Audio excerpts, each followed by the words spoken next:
అందరికీ నమస్కారం. ఈ సంవత్సరం ఆర్ఎస్ఎస్ ఏర్పడి 100 సంవత్సరాలైనటువంటి సందర్భంలో దేశవ్యాప్తంగా దాదాపు 1,00,000 ప్రాంతాల్లో ఈ యొక్క ఆర్ఎస్ఎస్ ఉత్సవాలు దసరా సందర్భంగా సమావేశాలు కానీ ఉత్సవాలు కానీ పదసంచలనం కానీ జరిగాయి. సో ఆ సందర్భంగా కర్ణాటకలో రాయచూర్ అనేటువంటి ప్రాంతంలో ఆ పట్టణంలో ఒక ప్రభుత్వ ఉద్యోగి ఈ యొక్క పదసంచలన ఆర్ఎస్ఎస్ కార్యక్రమాలు 100 సంవత్సరాల ఉత్సవంలో పాల్గొన్నాడు అని చెప్పి అతన్ని 6 సంవత్సరాల పాటు సస్పెండ్ చేయటం జరిగింది. అదే కాకుండా ఏదైతే మల్లికార్జున్ ఖర్గే గారి కుమారుడైనటువంటి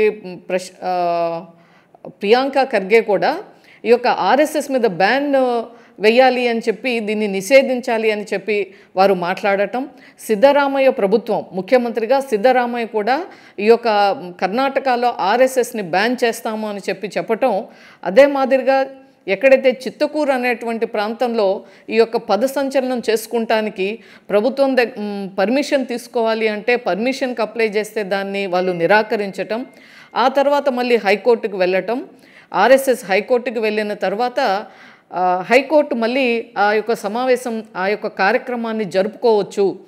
గతంలో కూడా అనేక సందర్భాల్లో ఆర్ఎస్ఎస్ పదసంచలనం చేసింది కాబట్టి ఎప్పుడూ కూడా చాలా ప్రశాంతంగా జరుపుకున్నటువంటిది ఉంది కాబట్టి అటువంటి చరిత్ర ఉన్నది కాబట్టి జరుపుకోవచ్చు అని చెప్పి హైకోర్టు కూడా మరి తీర్పు ఇవ్వటం జరిగింది.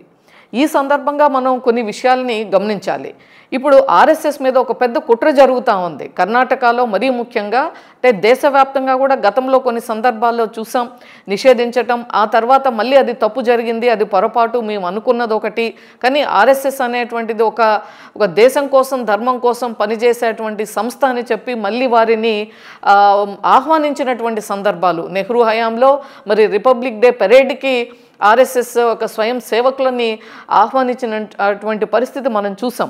అలాగే ఇప్పుడు కర్ణాటకలో చూస్తే అక్కడ కాంగ్రెస్ పార్టీ ఇవాళ కాంగ్రెస్లోనే కుమ్ములాటలు, ఇవాళ సిద్ధరామయ్యని తీసేసి ప్రియాంక ఖర్గే ముఖ్యమంత్రి కావాలని కోరుకుంది, ఇంకొక వైపు డికే శివకుమార్కి కోరుకుంది. కాబట్టి అక్కడ ఒక పొలిటికల్గా అనిశ్చితి ఉంది. అదే సందర్భంలో కర్ణాటకలో ఇవాళ అభివృద్ధి లేదు, పెట్టుబడులన్నీ కూడా ఇతర రాష్ట్రాలకు వెళ్ళిపోతున్నాయి, కొత్త పెట్టుబడులు రావట్లేదు. కాబట్టి ఈ సందర్భంలో రాజకీయంగా బీజేపీ తప్పకుండా రాబోయే ఎన్నికల్లో తప్పకుండా బీజేపీ ప్రభుత్వం కర్ణాటకలో రాబోతుంది. మరీ ముఖ్యంగా ఈ సందర్భంగా మనం ఒకటి తెలుసుకోవాలి. మామూలుగా ఆర్ఎస్ఎస్ అంటే రాష్ట్రీయ స్వయం సేవక్ సంఘ్ ఎప్పుడూ ప్రచారాన్ని కోరుకోదు.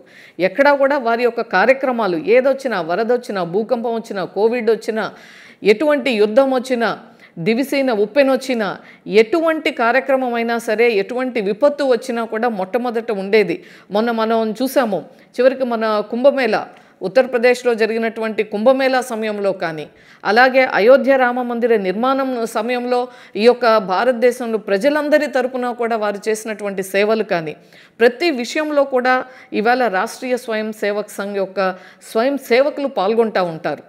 అదే మాదిరిగా ఇప్పుడు కూడా ఈ చూసినట్లయితే పంచపరివర్తన, ఎందుకంటే ఈ సంవత్సరం 100 సంవత్సరాల సందర్భంగా ఆర్ఎస్ఎస్ ఒక 5 విషయాలని ముందుకు తీసుకెళ్ళాలి రాబోయే కాలంలో అని చెప్పి నిర్ణయించడం జరిగింది. ముఖ్యంగా సమరసతా భావం, అదేవిధంగా పర్యావరణ పరిరక్షణ, మన కుటుంబ వ్యవస్థని కాపాడుకోవటం, పౌర విధులను మనం నిర్వర్తించటం, ఈ విధంగా మనం ఏదైతే 5 అంశాలని తీసుకెళ్లాలని అనుకుంటున్నారో, అలాగే ముఖ్యంగా స్వదేశీ విధానం, ఇవాళ మనం అందరం కూడా ఆత్మనిర్భర్ భారత్, స్వదేశీ ఇంటింటా స్వదేశీ అనేటువంటి నినాదం ఏదైతే ఉందో ఈ యొక్క 5 అంశాలని కూడా రాబోయే కాలంలో విస్తృతంగా ప్రజల్లోకి తీసుకెళ్ళాలి అనేటువంటి ఒక ఆలోచన చేయటం జరిగింది.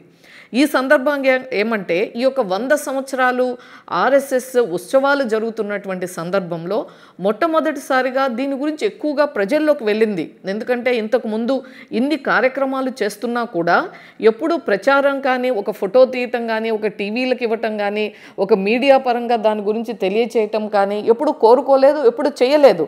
కాబట్టి యువతకు తెలియదు ఆర్ఎస్ఎస్ అంటే ఏంటి అనేటువంటిది చాలామందికి తెలియనటువంటి పరిస్థితి. కానీ ఈరోజు ఈ యొక్క 100 సంవత్సరాల సెలబ్రేషన్స్ మూలంగా యువతకు కానీ ప్రతి ఒక్కరికి కూడా చేరువ అవుతుంది. ఇవాళ అందుకే ప్రతి దగ్గర కూడా శాఖలకి కొత్తగా యువత వస్తున్నారు, కొత్త కొత్త శాఖలు ఏర్పడుతున్నాయి, కొత్తగా ఆర్ఎస్ఎస్లోకి రిజిస్ట్రేషన్ చేసుకుంటున్నారు. ఒక క్యూఆర్ కోడ్ ఇవ్వటం జరిగింది, దాన్ని స్కాన్ చేసి కొత్త వాళ్ళు వస్తున్నారు. అంటే ఇదంతా కూడా కాంగ్రెస్ పార్టీకి ఈవేళ దడ మొదలయ్యింది, వారికి భయం పట్టుకుంది. రాబోయే కాలంలో దేశవ్యాప్తంగా ఇన్ని సమ్మేళనాలు జరిగాయి, 1,00,000 సమ్మేళనాలు జరిగాయి, 1,00,000 ప్రదేశాల్లో ఈ యొక్క శాఖలు నిర్వహించబడుతూ ఉన్నాయి. కొత్తగా మరి లక్షలాది మంది యువత, మహిళలు, యువత అందరూ కూడా కొత్తగా ఆర్ఎస్ఎస్లోకి వస్తున్నారు. కాబట్టి ఇది కాంగ్రెస్ ఇప్పటికే కనుమరుగైపోయినటువంటి సందర్భంలో ఏ ఏ రాష్ట్రాల్లో ఉన్నదో అక్కడ కూడా రాబోయే ఎన్నికల్లో ఇక రాదు. కాబట్టి ఈవేళ ఆర్ఎస్ఎస్ని ఏదో ఒక బూచీగా చిత్రీకరించి ఆర్ఎస్ఎస్ మీద బ్యాన్ తీసుకురావాలి అనేటువంటి ఏదైతే ఆలోచన చేస్తుందో, ముఖ్యంగా కాంగ్రెస్ ప్రభుత్వం ఎక్కడైతే ఉందో, కర్ణాటకలో సిద్ధరామయ్య ప్రభుత్వం ఏదైతే చేస్తుందో, దీన్ని ప్రజలందరూ కూడా ఇవాళ తిరస్కరిస్తున్నారు. ఎందుకంటే ఇదే కాంగ్రెస్ పార్టీకి చెందినటువంటి మీనాక్షి నటరాజన్ ఏదైతే తెలంగాణ రాష్ట్రానికి ఇన్ఛార్జిగా ఉన్నారో, ఆమె తెలంగాణ వచ్చినప్పుడు ఏం చెప్తారు, అక్కడ ఉన్నటువంటి నాయకులందరికీ మీరు ఆర్ఎస్ఎస్ని చూసి నేర్చుకోవాలి, ఆర్ఎస్ఎస్ యొక్క విధానాన్ని మీరు ఆచరించాలి అని చెప్తారు. అలాగే అదే కాంగ్రెస్ పార్టీ నాయకురాలు ఇక్కడ ఈ విధంగా చెప్తుంది. కర్ణాటకలోనేమో మీరెవరు కూడా పాల్గొనడానికి వీలు లేదు అని చెప్పి అక్కడ ఉన్నటువంటి ఉద్యోగిని సస్పెండ్ చేసి ఆర్ఎస్ఎస్ మీద బ్యాన్ పెడతాము అని చెప్పి అంటా ఉన్నారు. అయినప్పటికీ కూడా ఇవాళ కాంగ్రెస్ పార్టీ తెలుసుకోవాల్సింది ఏంటి అంటే, ఇవాళ కర్ణాటకలో ఇది ఒక ఉద్యోగిని సస్పెండ్ చేసిన తర్వాత రాయచూరులో అనేక మంది ఉద్యోగులు మరి ఇంకా కూడా ఈ యొక్క పదసంచలనంలో కానీ ఆర్ఎస్ఎస్ యొక్క కార్యక్రమాల్లో, ఎందుకంటే ఆర్ఎస్ఎస్ అనేది ఇవాళ దేశంలోనే కాదు ఒక ప్రపంచంలో, ఈవెన్ జపాన్ లాంటి దేశాల్లో కూడా ఆర్ఎస్ఎస్ 100 సంవత్సరాల వేడుక జరిగింది.